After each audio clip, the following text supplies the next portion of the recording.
प्रेम से बोले शंकर भगवान की जय। माता गौरी पार्वती की जय। गणपति लाला नमा की जय। सच्चे दरबार की जय। हर हर महादेव। देवों का देव महादेव जी के चरण में प्रणाम करती हूँ, मेरा प्रणाम स्वीकार हो।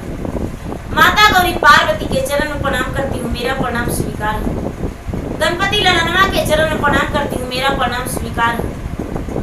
सब देवी देवताओं के चरण में प्रणाम करती हूँ, मेरा प्रणाम स्वीकार हो। सब गुरु भाई बहना के चरण में प्रणाम करती हूँ, माता और पिताजी के चरण में प्रणाम करती हूँ। जो भी मेरे कथा कहानी सुन रहे हैं सब गुरु भैया बहना के चरण में प्रणाम करती हूँ, मेरा प्रणाम स्वीकार हो। गुरु भाई बहना, मैं एक कथा सुनाने जा रही हूँ, इस कथा को पूरा सुनिए और रहस्य जानने लिए।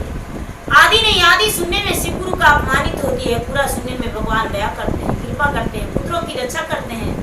इसलिए कथा को पूरा सुनिए और रहस्य जानिए। हर हर महादेव, घर घर महादेव। गुरु भाई बना, एक गांव में एक राजा रहा करते थे। राजा साहब बड़े अमीर थे, बड़े धन के अभिमान था उनको। राजा साहब बड़े अमीर थे। राजा साहब का घर राज जो था धन धान्य से भरा हुआ था। राजा साहब को लगता था कि मुझसे ज्यादा धनवान संसार में कोई नहीं है। राजा साहब बड़े अभिमानी थे। राजा साहब का समय बड़ी खुशहाली जीवन बीत रहा था। राजा साहब की पत्नी का ओद्र से एक कन्या जन्म लिया। राजा साहब बड़े उत्साह और बड़े खुश हुए। उस कन्या को बेटा की तरह पोषण पालन किए। राजा साहब अपने पुत्री को लड़के वाला कपड़ा पहनाए, लड़के वाला चाल ढाल सिखलाए। नहीं तो घर में आंगन में झाड़ू देना सिखलाए, नहीं तो रसोई में उनसे भोजन बनाना सिखलाने को लिए बोले, और नहीं तो महिलाएं वाला कोई भी कार्यक्रम उसे सिखाए। धीरे धीरे धीरे धीरे धीरे धीरे समय बीत गया। राजा साहब का एक ही पुत्री थी। धीरे धीरे समय बीता और राजा की कन्या बड़ी हो गई। उसका नाम रूपवती था, बहुत सुंदर थी। उसका बाल जो था रेशम की तरह चमकता था। बड़े सुंदर, छोटी छोटी आंखें, नीली नीली आंखें। उसका सुंदरताई देखकर लोग थोड़ी देर देखते थे। दीदी धीरे धीरे वो कन्या रूपमती बड़ा हो गई। जब बड़ा हो गई, बड़ा हो जाने के बाद राजा को लोग कहने लगे कि ये राजा साहब, आपका बिटिया बड़ा हो गई है, शादी का योग हो गई, 16 साल का उम्र उसका हो गया, क्या आप उसे ब्याह नहीं करेंगे? राजा साहब बड़े नाराज हो जाया करते थे। अरे मेरा बिटिया है, बड़ी हो गई तो क्या, हम ढूंढने जाएंगे, मेरे घर मेरे बेटी को ढूंढने आएंगे। धीरे धीरे उस कन्या का 18 वर्ष हो गया, 20 वर्ष हो गया, लेकिन कोई भी रिश्तेदार उसके घर नहीं आए। राजा को लगा कि हम इतना बड़ा राजा हैं और हम घर घर जाएंगे वर ढूंढने अपने कन्या के लिए। मेरा इतना सुंदर कन्या है। आज देखते हुए कोई भी नहीं आए तो राजा साहब खुद का अपने बेटी का रिश्ता ढूंढने के लिए दीदी जाने लगे। अपना जैसा राजमहल ढूंढने लगे, अपना जैसा धन संपत्ति ढूंढने लगे, लेकिन राजा साहब को ऐसा नहीं मिला। अपना बेटी का योग वर ढूंढने लगे, लेकिन योग वर नहीं मिलने लगा। लोगों ने बोला, ये राजा साहब, आपका एक ही तो बेटी है, अपना बेटी का विवाह एक गरीब घराना के लड़का से कर दीजिए, अब घर जमाई बसा लीजिएगा। जब आप अपना बेटी का घर जमाई बसा लीजिएगा तो भला आपको कौन कहने वाला रहेगा? आपका बेटा जैसा दामाद हो जाएगा और बेटी तो आपकी माल की रानी बनेगी। आपको धन संपत्ति से क्या जरूरत है? ये गुरु भैया, राजा दूसरे को बात मानकर और बेटी का रिश्ता एक गरीब निर्धन परिवार के घर में लेकर चल गए और एक निर्धन परिवार के बेटा से अपना बेटी का रिश्ता पक्का कर दिए। कहते हैं दीदी कि रिश्ता बराबरी वाला से किया जाता है। रिश्ता जो है बड़ा टटोल के किया जाता है, देख सुन के किया जाता है। लालच में पड़ गए गरीब निर्धन व्यक्ति जो थे, गुरु भैया को लगा कि मेरा बेटा का ब्याह बड़ी अमीर घराना में हो रहा है, मेरा बेटा का विवाह तो इतना अमीर में हो रहा है, इतना अमीर में हो रहा है कि अब तो हम सारे परिवार जो है राजगद्दी पर बैठ के खाएंगे।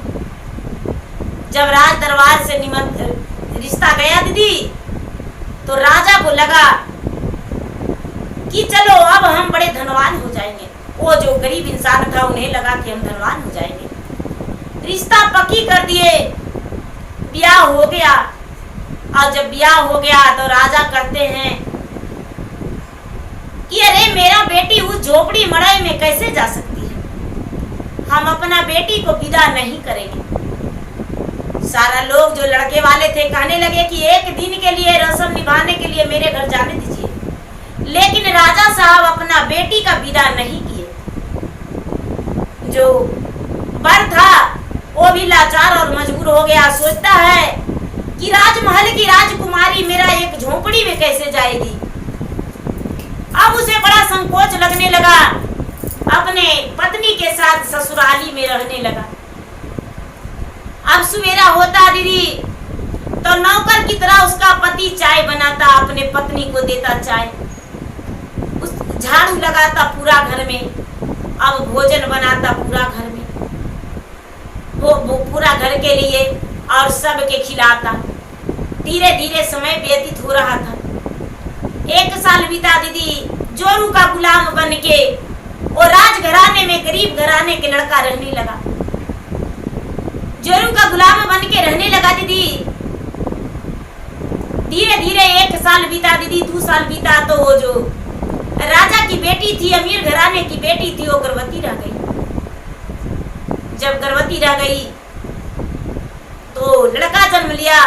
और जब लड़का जन्म लिया दीदी, तो जो राजा की बेटी है वो कहती है कि मेरा रिश्तेदार आया तो कोई दिया हाथ में कड़ा, कोई दिया पाँव में बेरा, और कोई गले में चैन दिया है, कोई चांद चौतीसा दिया है, और तुम जो हो एक पिता होकर भी और मेरा बेटा का गला में कुछ नहीं देगा, तुम्हारा निशानी कुछ नहीं मेरा बेटा के तन में रहेगा।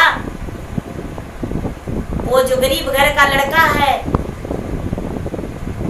उसका नाम शिवांश था। शिवांश कहता है कि क्या करूं, तुम्हारे ही प्यार में तो बंधे रहते हैं, तुम्हारे ही पास रहते हैं, तुम्हारा सेवा तो किया करते हैं। वो राजकुमारी, राजमहल की राजकुमारी कहती है कि अरे मूर्ख, तुम जाओ बाहर कमाने, खाना बनाकर तुम नहीं जा सकते हो काम करने, तुम कहीं रोड पर भी झाड़ू लगाकर मेरा बेटा का निशानी दो।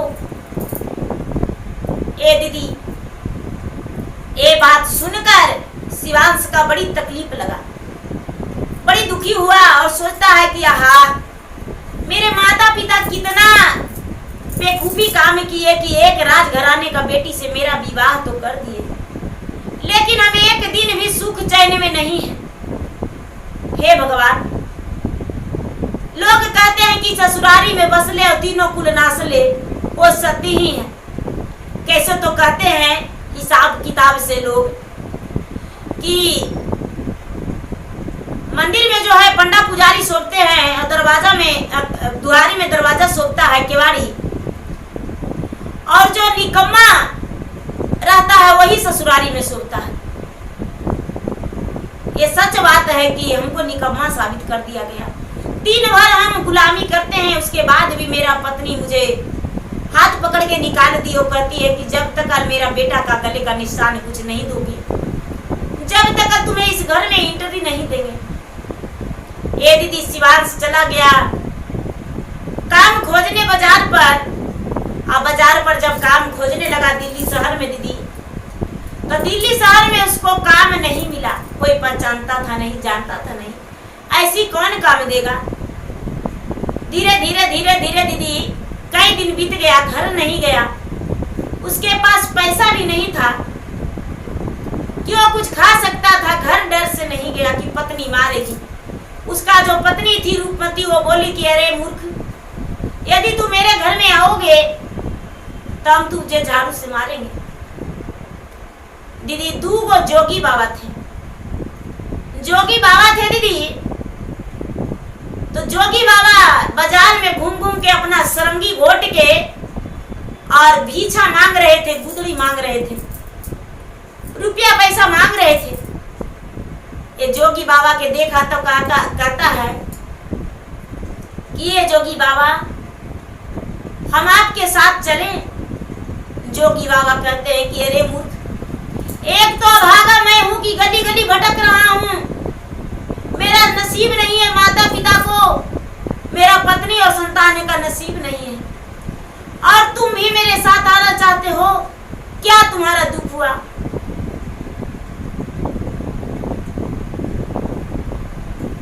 जोगिया जे कही रामा हो समझा बले रे हो समझा बले हो, सुनु बबुआ बचन हमारन रे की। कहा तोरे घर बबुआ, कहा तोरे दुआरा वायर, कहा तोरे दुआरा हो, कहा में बैले तोर विवाहन हो राम। कबने करन में बबुआ जोगी तो बनावायर, जोगी तो बनावा हो, हमरा के देहु ना बताए न हो राम। तो ही नाही जनऊ जोगी, तो ही नाही सोना हो, अरे तो ही नाही सोना हो जी। सुनो जोगी बचाना हमारन रे ओ राम। राजकुल में जन्माली लेका, सुंदर बेटी आय जी का, सुंदर बेटी आजी। उनका के नैया रूपमती हाय न हो राम। नीरधन पिता मोला नीरा, धन मतारी आय रे नीरा, धन मतारी आओ। 5 गो भैया 1 बहिनी हो राम। दानमा के लोभे गुरुजी माता मोरे रिझाए ले, अरे माता मोरे रिझाए ले हो। कई दे ले राजा घर विवाहन हो राम। राजा जी के घरवा गुरुजी बनले, नाव कारवायर बनले, नाव कारवाजी। तनिको ना मान समान मिलेला हो राम। तिरिया के ओदारा से जन्मे एक लड़िका वायर, जन्मे एक लड़िका हो। ओकरो निसनिया देवेल जोगिया बानव हो राम। तिरिया जे मारे गुरुजी झाड़ू, हुआ बड़ानी आयर झाड़ू, हुआ बड़ानी आओ। हमारा के घरवा से निकाल लहो राम। ए दीदी, वो जो बेचारा सिवान से वो कहता है जोगी बाबा से अपना दुख की बात सुना दिया। जोगी बाबा के हर हर आंख से आंसू गिरने लगा। जोगी बाबा जो भी कमाए थे उनके पास थोड़ी सी रकम था। वो कहते हैं कि देखो बेटा, मेरा तो भाग्य में कुछ नहीं है, मैं भीख मांगता हूँ, घूमता हूँ फिरता हूँ, कमाता खाता हूँ, मांगता खाता हूँ, थोड़े से मेरे पास द्रव्य है, किसी ने मुझे सोना दान किया और मेरे पास कुछ रुपया भी है, जाकर सोनार के घर तू एक गले का लॉकेट लेकर और अपना बबुआ के गला में पहना देना, बबुआ के गला में पहना देना, ए बेटा तुम्हारा पत्नी खुश हो जाएगी। और उसके बाद जब पत्नी डांटेगी बोलेगी तो तुम जोगी बन जाना।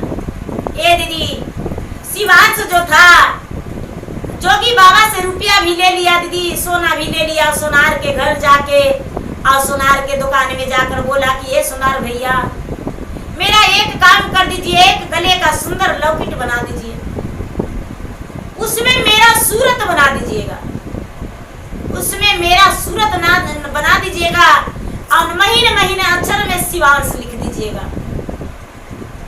मेरा नाम लिख दीजिएगा, एक तरफ मेरा सूरत बना दीजिएगा और बना के हमको दे दीजिए। सोनार बोले कि एक दिन का टाइम दे दीजिए, हम बना के दे देंगे। ए दीदी, सोनार एक दिन का टाइम लिए और गला में एक सुंदर सा लॉकेट बना दिए और उसमें शिवांश का सूरत उसको में बना दिए और उसका नाम लिख दिया एक तरफ शिवांश और लॉकेट बना के दे दिए। जब शिवांश अपना घर गए अपना रूपमती पत्नी के पास, तो रूपवती जो थी वो अपना पति को देखकर उससे नाराज में एक झड़ुआ लेकर 2-4 झाड़ू लगाकर कहती है कि रे निकम्मा नकारा, फिर से तू घर लौट कर आ गया, तू क्यों आया है घर लौटकर? शिवांश कहता है दीदी कि अरे मैं अपने पुत्र के लिए एक सोने का लॉकेट बना के लाया हूँ, देखो छठियारी था, सबको दिया इसे गिफ्ट में, तो हम भी लेकर आया हूँ। पत्नी जो थी कहती है कि अरे मेरे पिता के टुकड़ों पर पलने वाला मूर्ख पति, मेरा घर से चला जा, मेरा घर से चला जा और वापस मुझे अपना चेहरा मत दिखाना। ये दीदी कहता है शिवांश के, सुनो मेरे प्यारी पत्नी, सोने ओने ले हो तिरिया हमारी बचाने आया रे, हमारी बचाने आजी, पल भरा खातिर बलग के गोदिया दे देवो राम, बाबुआ ललैली धानी सुंदर एक निशानी आयर, सुंदर एक निशानी आओ, ओ करो के गलवा में पहनाए वो राम। जो पत्नी थी वो कहती है कि जाओ जाओ, मेरा जो बेटा है तुम्हारे जैसा भिखारी बन जाएगा, निकम्मा नकारा बन के अपना ससुराली में दहली जगोरेगा, इसलिए हम अपना बेटा को तुम्हारा गोद में नहीं देंगे। जो पति था बच्चा पलना में सोया था, शिवांश ने क्या किया, बच्चा के गले में लॉकेट पहना के और पीछे कदम फेर लिया और महादेव से कहता है कि हे महादेव, ये क्या मुझे सिला मिला जो कि आज इस दिन देखना पड़ रहा है, आप उसी दिन लौटेंगे जिस दिन मेरा बेटा 12 बरस का होगा और मेरा बेटा मुझे याद करेगा। इतना करके दीदी बाजार पे जाके शिवांश जोगी बाबा को खोजने लगा।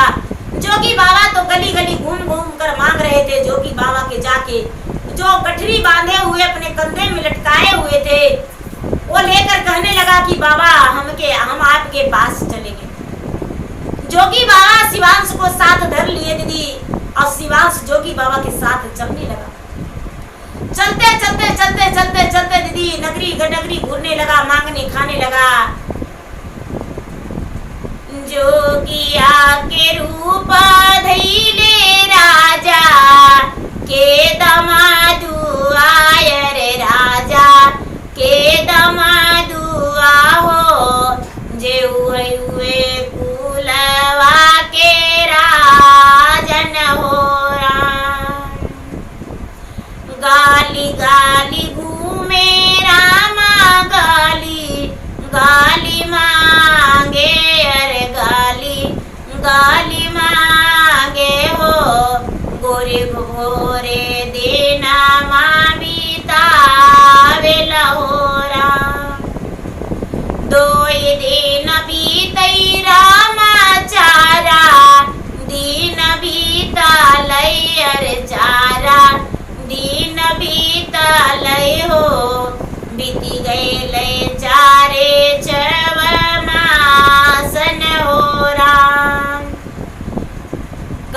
लहरी बैठा ले राजा करे लाखो जरावायर करे लाखो जरावा हो।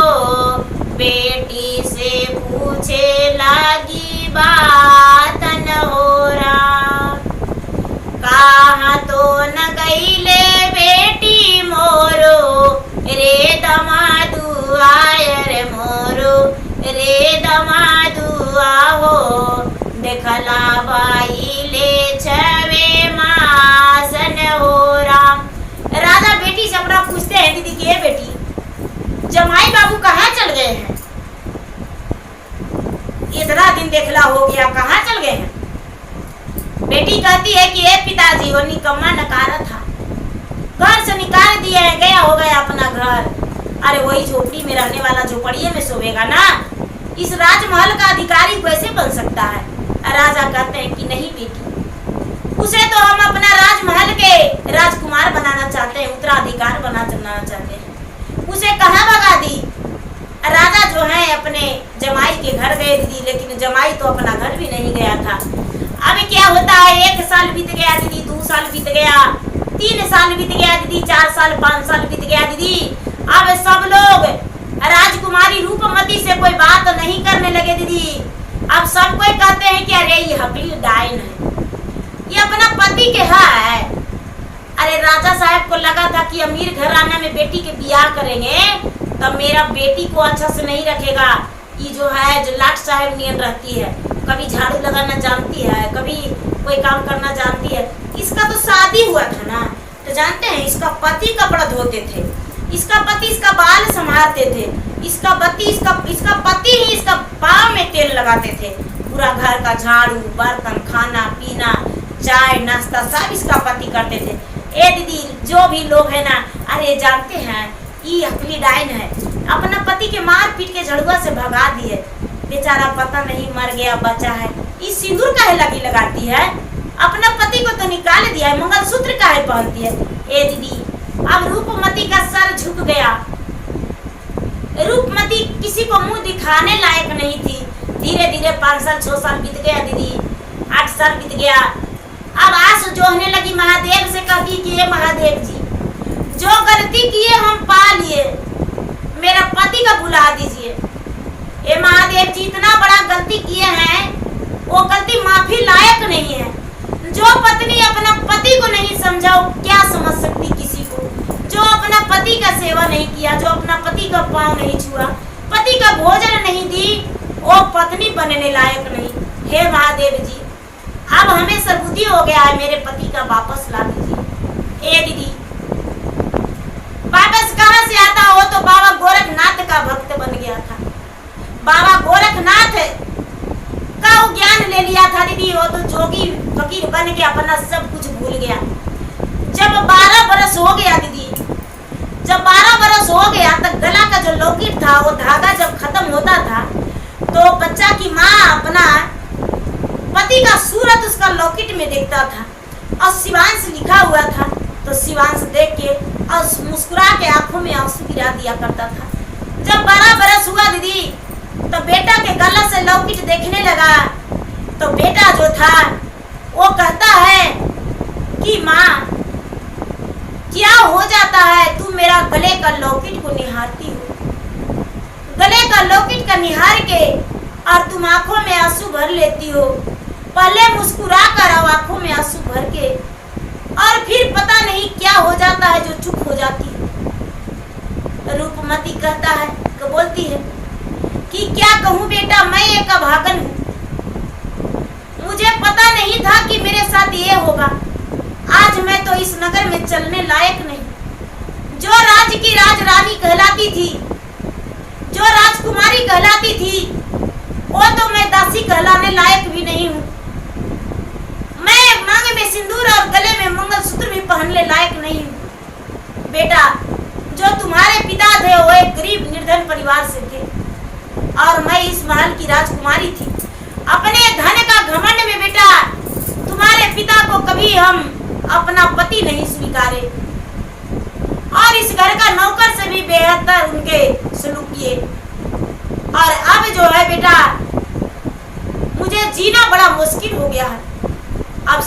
नहीं आ रहा है कि मैं क्या करूं, कैसे अपना जीवन बिताऊं। शिवांश जो है दीदी, शिवांश बेचारा जोगी फकीर बन के घूम रहा था। उसका बेटा जो था दीदी, उसका नाम वरुण था। वरुण है, वो कहता है कि क्या मेरा लॉकेट में मेरा पिताजी का नाम है? तो हाँ। ये मेरे पिताजी का तस्वीर है? तो हाँ। बेटा जो था महादेव का एक नंबर भक्त था, महादेव का पुजारी था। रूपमती भी पूजा पाठ किया करती थी, लेकिन कम करती थी। जो वरुण था दीदी, वरुण महादेव का भक्त था। महादेव के मंदिर में जाके लॉकेट खोल के महादेव के शिवलिंग में पहना दिया दीदी, और कहता है कि हे महादेव जी, जब तक मेरा पिता से दर्शन नहीं होगा, जब तक मेरे पिताजी नहीं आवेंगे, जब तक हम नहीं अन्न नहीं जल ग्रहण करेंगे, और हम इसी मंदिर में चुपचाप आसन लगा के बैठक रहेंगे। इतना कठिन प्रण ले लिया दीदी, इतना कठिन प्रण ले लिया कि उसको कहना ही नहीं। अब तो चुपचाप आसन लगा लिया दीदी। गांव वाला जो भी लोग जा रहे हैं पूजा करने, वो सब कर रहे हैं कि अरे रूपमती का बेटा जो है वो तो मंदिर में बैठ गया है, लगता है कि भगवान के सामने सती हो जाएगा। पति जो उसका है वो भागिए गया, और बेटा भी है वो मंदिर में लगता है सती हो जाएगा। रूपमती तो कहीं के नहीं रही, नहीं घर के नहीं घाट के, अरे धोबी का कुत्ता के बराबर हो गई है। रूपमती का और दर्द हो रहा था। मंदिर में जाके अपने बेटा से हाथ गोड़ पड़ रही है कि ये बेटा तोरे पर किए भरोसा, बेटा तुमको देख के तेरा सूरत को देख कर हम भरोसा करके बेटा हिम्मत बांध के, और हम हैं बेटा, तू भी मंदिर में सती हो जाएगा। लेकिन बेटा नहीं हिल रहा है, नहीं बोल रहा है। एक दिन बीतई रामा दोई, दिन बीतलय हो दोई, दिन बीतलय हो, बीत गए 4-6 दिन न हो राम। बीतियो में गई लई रामा नावे, 10 दिन मायर नावे, 10 दिन माहो, शिवंश के पता नहीं चाल लहो राम। दीदी 2 दिन 4 दिन 8 दिन 10 दिन बीत गया दीदी, लेकिन शिवांश का कोई पता नहीं चला। वरुण जो है आसन मार के चुपचाप मंदिर में बैठा हुआ है। अब उसका आंखों से आंसू झलकने लगा दीदी। भूख प्यास तो सबको लगता है, तो वरुण को कैसे नहीं लग रहा होगा, लेकिन उसका हट था कि अपना प्राण त्याग देंगे। उसका दिमाग में यही था कि थन हारेंगे गज नहीं फारेंगे, अपना प्राण त्यागेंगे लेकिन भोजन नहीं करेंगे। ए दीदी अब क्या होता है दीदी, धीरे धीरे धीरे धीरे कई दिन बीत गया। अब जो है गोरखनाथ बाबा को जगा रहे हैं महादेव कि हे गोरखनाथ बाबा, अपना पलक खोलिए और अपना भक्त को घर भेजिए, अपना भक्त जो घर भेज दीजिए, क्योंकि उसका पुत्र जो है उसे पुकार रहा है। गोरखनाथ बाबा शिवांश को ध्यान टुड़ा दिए दीदी। शिवांश का मन विचलित हो गया, उसको मन बेचैन होने हो गया। और जिस जोगी बाबा के साथ 12 बरस से रह रहे थे, उसे कहते हैं कि ये जोगी बाबा, आपके साथ हम 12 बरस से झोली गुदरी टांग रहे हैं, गली गली भीख मांग रहे हैं, खा रहे हैं। आज मुझे घर का याद आ रहा है, आज हमें जाने दीजिए, आज हम अपना घर जाएंगे। जोगी बाबा कहते हैं कि बेटा तुम ऐसे नहीं जाओगे, बाएं हाथ ले हूँ बेटा झोली, रे गुदारी आयर झोली, रे गुदारी आओ, दाएं हाथ ले हूँ ना सारंगी न हो राम। मांगता खईता बेटा जइहा, सासुरारिया हो जइहा, सासुरारिया हो, तिरिया से बिछ भिक्षावा मांगी ली हन हो राम।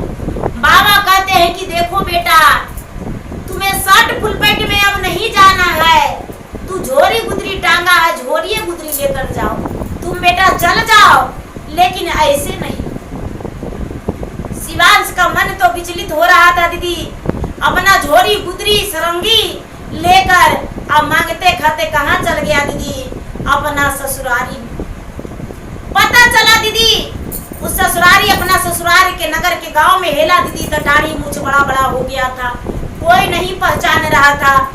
गांव वाला से पूछा कि यहाँ राजा साहब का जो एक नाती है वो कैसा है, तो लोग बोले कि अरे राजा साहब का नाती का मत पूछिए, राजा साहब का एक ही नाती है, उसका जो पत्नी बेटी है राजा साहब का रुकुमती, अपना पति का मार पीट के भगा दी। बेचारा बड़ा सीधा स्वभाव का था, बड़ी अच्छा था। अब शिवांश का आंख से आंसू गिरने लगा दीदी, शिवांश जो है झरझर रो रहा है। सब लोग कह रहा है कि ये जोगी बाबा, हम राजा के जमाई के बारे में बोल रहे हैं, तो क्या आप ही जमाई हैं जो आप रोते हैं? कहते हैं नहीं नहीं, बस उनका बेटी का करनामा पर हमें याद आ गया कि कैसा स्त्री होती है, लेकिन उनका बेटा कहाँ है, जरा हमको मिला सकते हैं? गांव वाला बोले कि चलिए चलिए महादेव के मंदिर में है। नहीं, वो जल खा रहा है, नहीं जल पी रहा है, नहीं अन्न खा रहा है, नहीं हंस रहा है, नहीं बोल रहा है। जो शिवांश का पुत्र था दीदी, वो मंदिर में बैठा हुआ था, उसका चलने का ताकत नहीं था, बोलने का हिम्मत नहीं था, जबड़ा बैठ चुका था दीदी। जाके शिवांश अपना बेटा को गले से लगा लिया दीदी और कहता है कि ये पुत्र उठो, तुम किसके वियोग में तुम आसन मार के बैठे हो? कहता है कि जे ही दिन बीतई बाबा हमरो, 12 दिन मायर हमरो, 12 दिन माहो, वही दिन मोरो छठियारन हो राम। माई मोर निकल ले बाबा हम रोज पीता के, हम रोज पीता के, उनके सर्वे अनजलते आगली हो राम। बेटा जो है बाबा से कहता है दीदी कि ये बाबा, हम अपने पिता के आस में अन्न जल त्याग के मंदिर में बैठ गए हैं, जब तक मेरे पिताजी नहीं आएंगे तब तक हम अन्न जल ग्रहण नहीं करेंगे, चाहे तो मुझे अपने शरण में महादेव क्यों न ले ले, लेकिन हम नहीं जाएंगे। बाबा हैं जो कहते हैं हाथ गिलास में पानी लेके कि पी लो बेटा एक चुरू पानी, खा लो एक निवाला भोजन मेरा हाथ से। बच्चा कहता है कि नहीं बाबा, आपके हाथों से हम नहीं खा सकते हैं, मैं अपने पिता के हाथ से ही पानी पिएंगे और अपने पिता के हाथ से ही हम भोजन करेंगे। बाबा कहते हैं देखियो न लेहू बबुआया पा नीलो कीटावा, अरे आपा नीलो कीटावा हो, सुरता ना देहू तू मिलाई हो राम। पिताजी के नैया बबुआ रहे, ला शिवांश रहे, ला शिवांश हो, तोहरो के नैया वरुण चारण भाईल हो राम। माता तोरा तू बबुआ हो, रूप माती हो, रूप माती हो, राजा जी के एकलौती बेटिया राहेल हो राम। लड़का जो है आँख खोल दिया दीदी और जोगी बाबा में लटक गया और कहता है कि ये पिताजी, हम कुछ नहीं जानते हैं, हम आपको साथ रहेंगे, आप जोगी बन के रहिएगा तो आपके साथ हम भी भिक्षा मांगेंगे, और आप यदि जहाँ रहिएगा वहीं हम रहेंगे, हमको धन संपत्ति नहीं चाहिए, हमको पिता चाहिए। जिसके पुत्र का सर से पिता का हाथ उठ जाता है उसके लिए संसार टूट जाता है, जिस जाता है उसका संसार छिन जाता है। जिस स्त्री का मांग से सिंदूर छिन जाता है उसका संसार उजड़ जाता है। पिताजी आप मेरे पिता हैं तो आपका हाथ मेरा सर पे होना चाहिए। हम नहीं रह सकते हैं इस घर में और हम घर लौट कर नहीं जाएंगे। फेंक दीजिए झोली गुदरी और बिक दीजिए सरंगी, हमको गोद लगा लीजिए। जो जोगी बाबा है झरझर रोने लगे और कहते हैं कि नहीं बेटा हम ऐसा नहीं करेंगे, हम तो बाबा गोरखनाथ का भक्त बन गए हैं। भला हम तुम्हारे साथ कैसे रह सकते हैं, तुम्हारे पास कैसे रह सकते हैं। हम तुम्हारे पास नहीं रहेंगे, तुम्हारे साथ नहीं रहेंगे। ए दीदी बाबा गोरखनाथ जो थे, बाबा गोरखनाथ उसी मंदिर में प्रकट हो गए और प्रकट होकर और पूरा जय जयकारी मनाए और कहने लगे शिवांश से कि देखो शिवांश 12 बरस तूने जरूर भीख मांगा और खाया, लेकिन तुम्हें जोगी का रूप से भीख नहीं मंगवाए। बस इस रानी का राजकुमारी को घमंड तोड़वाने के लिए हम तुम्हें अपना साथ रखें। कोई जोगी बाबा हम नहीं है, हम खुद बाबा गोरखनाथ। मैं जोगी नहीं हूँ, मैं गोरखनाथ हूँ। जो भी रास्ता भटक जाता है उसको रास्ता हम दिखा देते हैं। ए बेटा तू अपना पुत्र को अपना कर अपना घर जाओ।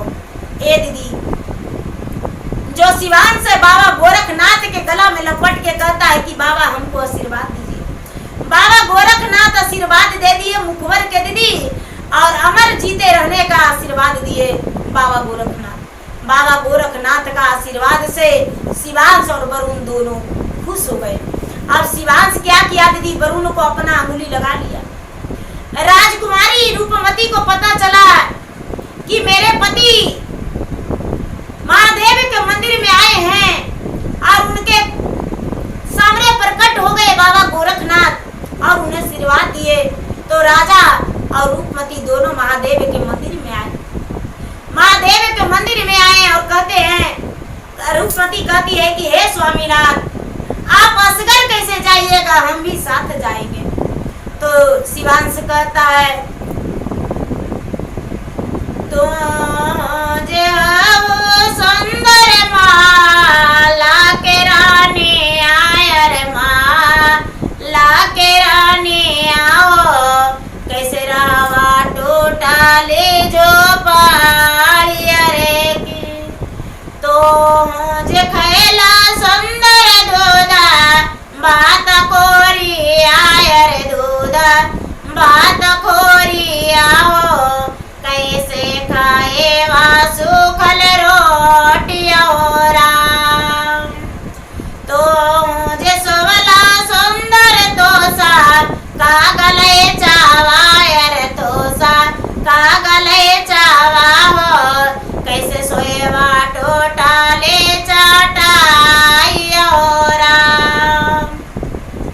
रूपमती कहती है आगिया लगई वही सामी राजा रे महालिया रे राजा रे महालिया हो, बजड़ा पर वे धन दौलतिया हो राम।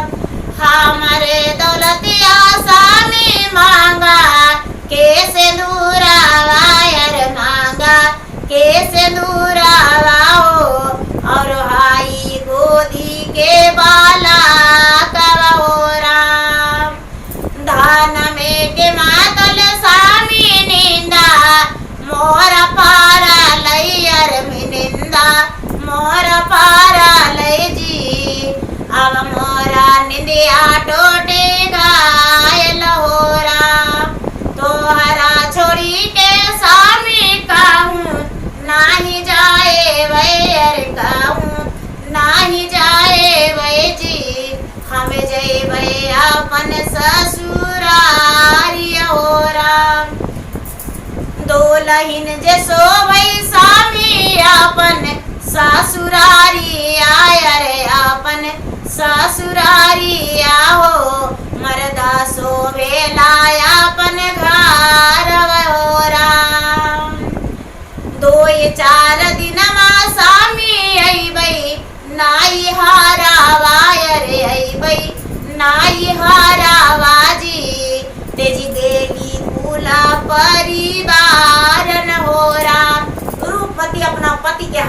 भर के दीदी, और जैसे पहनले थी वैसा ही निकल गई अपना पति के हाथ धर के, बेटा के हाथ धर के। अब पति है कि हे पतिनाथ, आप ही मेरे सब कुछ हैं, हमको धन संपत्ति नहीं चाहिए। हमको 12 बरस बीतने में 1200 बरस बीत गया, लोगों का ताना और अकेलापन रहना बड़ा मुझे दुख हुआ। हमें समझ में आ गया कि पति क्या होते हैं, ससुराल का परिवार क्या होते हैं, हमको पता चल गया। इसलिए हे स्वामीनाथ, अपना ससुराल मुझे ले चलिए, हम अपना ससुराल जाएंगे, आपके घर जाएंगे, आपके साथ रहेंगे, हम ससुराल का दहलीज नहीं लाएंगे। ए दीदी, शिवांश क्या किया, अपना बेटा को भी उसी जगह से हाथ अंगुली लगा लिया, अपना पत्नी को हाथ पकड़ लिया दीदी, और अपना घर चल गया। जब घर चल गया दीदी, तो दाढ़ी मूंछ इसका बड़ा बड़ा था, नाखून बड़ा बड़ा था, जोगी वाला भेष था दीदी। अपना घर जब पहुंचा तो लोग वहाँ के कहने लगे कि अरे देखिए ना, ये वो जोगी आया है, बड़का बड़का दाढ़ी है उसका, और उसके साथ एक बड़ी सुंदर स्त्री है, और उसका साथ एक बेटा भी है 10-12 साल का। लगता है कि जोगिया कोई के लोभा के फुसला के किसी का बहू बेटी की रिझा के लेके भागल जा रहा। ए दीदी, अपना घर शिवांश गया तो शिवांश के घर वाले, परिवार वाले सब लाठी लेके खड़ा हो गए दीदी, मारने के लिए कि ये भैया तू कौन जोगी है, कौन साधु है, सवाधु है, तू तो एक लगता है नीच पापी हो।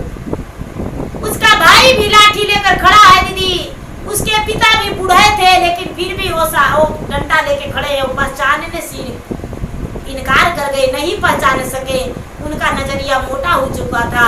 12 बरस बीत गया था दीदी, तो उनके जो भाई लोग थे वो भी नहीं पहचान पाए। माता जो थी दीदी, माता निकली घर से कि कैसा जोगी है जो एक स्त्री का भगा के लेकर आया है और मेरे घर आना चाहता है, जरा हम भी देखें। बाहर निकली तो अपना पति से कहती है कि दूर कर दूरा सामी आपा ने सुराती आय रे आपा ने सुराती आज आपा ना बेटवा नाही चीने लोरा ना वही महीना मा सामी को का मैं सचाली रे पोका मैं सचाली हो पति सोवा दूधवा हमें पीला बलि हो रहा। आंगुली लगाई सामी बेटा के बुलावाली, अरे बेटा के बुलावाली हो, कोरे कोरे दूधवा बतवा खिलावली हो रहा। माता कहती है कि आपको तनिक भी नहीं लग रहा, अरे तो मेरा बेटा है। माँ कैसे भूल सकती थी, माँ कैसे भूल सकती थी अपना बेटा को। माँ नहीं भूली, माँ कहती है कि ये तो मेरा बेटा शिवांश है। अरे मेरा इसके लिए तो मेरा आंख तरस रहा था, मैंने कितना गंगा जमुना सेवा अपना बेटा के लिए कि मेरा बेटा कहाँ चल गई। अमीर घराने में बेटा के विवाह करके मेरा बेटा को मार दिए, लेकिन हे भगवान, हे महादेव, आप मेरे बेटा को अच्छे से रखे थे। ए दीदी, झट से बेचारी बुढ़िया आरती का थाल सजा के अपना पोता के आरती उतारी। बेटा और बहू के आरती नहीं उतारी दीदी, पोता के आरती उतारी कि मेरा पोता आज मेरा गोद में आया। पोता को सीने से लगा के आगे आगे पोता के कर ली दीदी, और पीछे से बेटा बहू के कर ली, अपना घर ले गई। जो कुल परिवार लोग हित थे दीदी, सब जुट गए देखने के लिए, कहाँ चला गया था, कहाँ चला गया था। बेटा शिवांश अपना पत्नी का इज्जत बचाने के लिए कहता है कि देखिए इसमें इसका दोष नहीं, मेरा समय का दोष था, मुझे 12 बरस दूरी रहना था, इसीलिए हम दूरी हो गए थे, ये मेरा समय का खेल निराला था।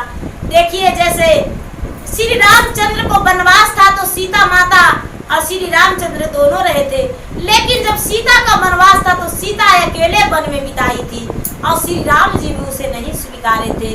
उसी तरह इसे अपना घर में रहना था और हमें जोगी फकीर बनता था, इसमें इसका कोई दोष नहीं, मेरा पत्नी का कोई दोष नहीं दीजिए।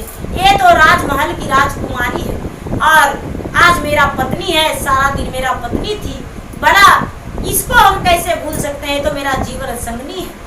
ये दीदी सब कोई जो थे सब कोई उसका बात को जय जयकारी किए और रूपमती अपना पति को सीने से लगा कर कहती कि हे स्वामीनाथ, आपका जैसा कभी संसार में हम नहीं देखे, इतना गलती पर भी मेरा गलती का पर्दा डाल दिए और कभी ये नहीं बोले कि तूने गलती किया, समय का दोष लगा दिए। जो शिवांश थे वो कहते हैं कि हाँ सुंदरी, यही बात है, समय का दोष होता है, किसी व्यक्ति का दोष नहीं होता है। तो गुरु भैया, गुरु बहना, ये देखिए समझ लीजिए कि ससुराली में तभी रहिए जब समय, मान लिया जाए कि एक बेटी है, माता पिता का सेवा करने वाले कोई नहीं है, तभी रहिए जब उनका समय छूट जाता है। ये नहीं कि आपका ब्याह हुआ तबे से डेरा डाल दिए, तब मान सम्मान हमका नहीं मिलेगा, क्योंकि ससुराली में मान सम्मान खत्म हो जाता है, वो ससुराली फिर नहीं होता है, ससुराली तो रहा ही नहीं। तो देखिए गुरु भाई बहना, बहुत सारे वैसा लोग हैं और दुख नहीं मानिएगा कोई, जो भी माता पिता का एक ही संतान है, एक ही बेटी है, ऐसा दुनिया में बहुत है। और हम किसी को ये नहीं करें तो भगवान का दिया हुआ है, तो भला कैसे ऐसे हो सकता है।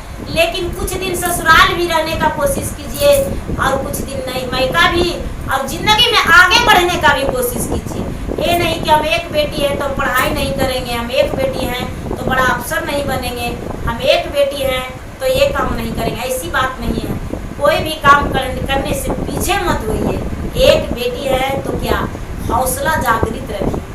तो भाई बहना, मेरा वीडियो अच्छा लगे तो मेरा वीडियो का लाइक करें, शेयर करें, चैनल पर यदि नए हैं तो चैनल का सब्सक्राइब करें, बेल आइकन घंटी बजवाएं, जो कि मेरा वीडियो का नोटिफिकेशन सबसे पहले आपके पास जाए, आप मेरा वीडियो सुन सके। कमेंट बॉक्स में हर हर महादेव, जय शिव गुरु या तो ओम नमः शिवाय जरूर लिखें, जिसमें मैं आपके नाम का भगवान के शरण में हाजिरी लगा सकूं, आपके लिए भगवान से विनती करूं कि हे भगवान उन्हें रक्षा करिए और उनका मन का मन्नतें पूरी कीजिए।